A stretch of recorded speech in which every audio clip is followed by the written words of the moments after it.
He had his fun with it, whatever that is.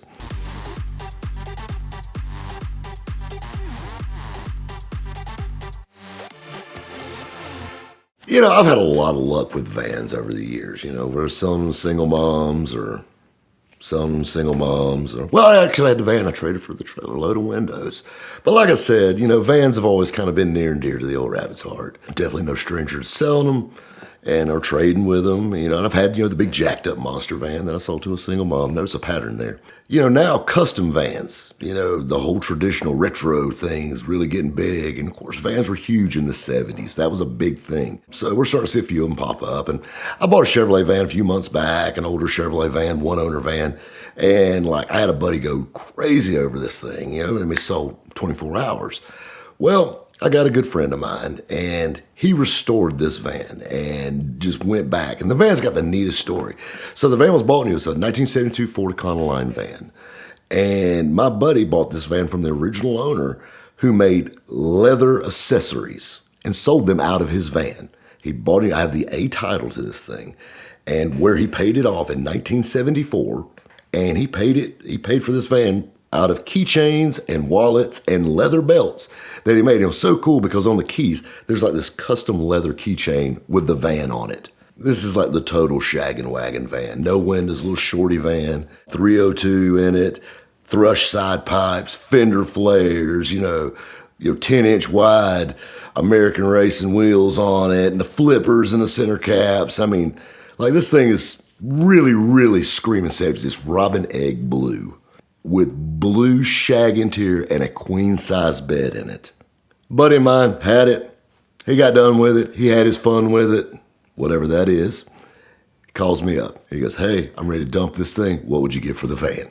I told him. He said, "Man, that's not enough." And I said, "Well, you know, I'm not really into vans. I don't see it being a fast moving thing. It's definitely interesting. Good luck selling it." So he tried his hand at selling it, and it didn't turn out so good. He called me up and he said, "Hey, is that offer still staying?" I hit him for $500 less, and I ended up buying it. I have another friend who lives in Alabama. He calls me up, and this is my buddy Charlie. And then Charlie is the coolest guy you ever want to meet, and just kind of looks like Keith Urban with a thyroid condition. It's kind of chubby, but just a cool guy. And he comes up and he goes, "Man, I got a guy that loves these vans, and I can sell that van like that." I said, "Well, by God, have at it, bud." So I put the van, you know, my transporter, I sent my trailer Ginger to Alabama with the van. Outside, out of mind. I ain't got to deal with it. It's not scaring the neighbors anymore, anything like that.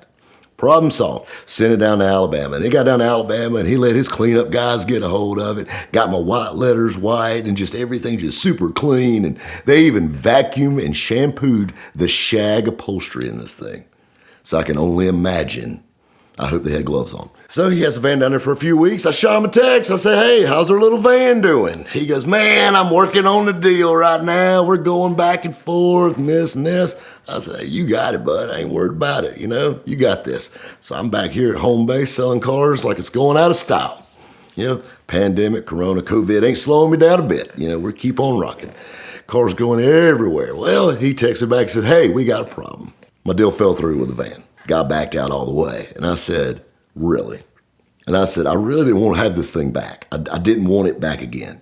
And he goes, I don't know what to do." I said, "I'm sending my race car down to the race shop. I'll send my trailer guy by to grab the van and bring it back, and Daddy will sell it for you. I'll be done. I will take it." I wasn't too excited about this. You know, it's cool. It's neat. It's one of those things that everybody loves it that sees it. I mean, keep in mind, we were towing a Rusty Wallace Miller Genuine Draft stock car down the road. And this van got more eyes than the stock car did. And this thing, I mean, it's kind of funny. It's almost as wide as it's long. And it's just just a hippie van. I mean, all the way around is the best way to describe it. It's just that 70s disco, whatever vibe. Transport guy drops the van off, sitting in my warehouse. And I'm like, "What am I going to do with you?" So, you know, I did just what I always do. I threw a few pictures online. You know, threw a few pictures on Instagram, threw a few pictures on Facebook. Next thing you know, out of the woodwork, I start getting messages all over the place. "Man, what's this, and this? Does this van have this? Does it have rust?" "No, it don't have any rust. It's perfect." "Does it have this? Does it have this?" "Oh my God, really? Yes, it's got this. It's got this. One owner, oh my God." They're going crazy. I get a message on Instagram from a very famous comedian. I don't want to say his name because he didn't end up buying it, But let's just say he used a lot of puppets in his act. And they said that he's very interested in this. We would love to schedule a viewing where he could check it out, maybe a FaceTime call, something like that. I said, hey, that'd be great. Just let me know. I'll be out of town this weekend. Next week, we can make something happen. That was kind of neat. Well, then I get a message on Facebook on this van. Not even 15 minutes later, a guy in Fort Myers, Florida. And he goes, hey, my mother had one when I was a kid, just like it, but it was jet black. Even had the same wheels on it. And he said, same flares, same everything. I want to send my guy to come look at this van. And I said, well, you're in Florida. I'll be here next week. He said, actually, my friend lives in Spartanburg, South Carolina, which is about 30 minutes away. Well, next thing you know, his friend starts calling me up and he goes, hey, when can I come look at the van?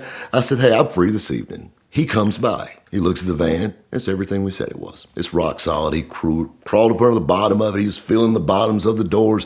He was running his hands through the shag upholstery. He was just checking everything out. He said, can I drive it? I said, I don't know, can you? So he jumped in it, took it up the road, came back. He goes, what's it like? I said, drives just like a van. I said, that's what we're aiming for.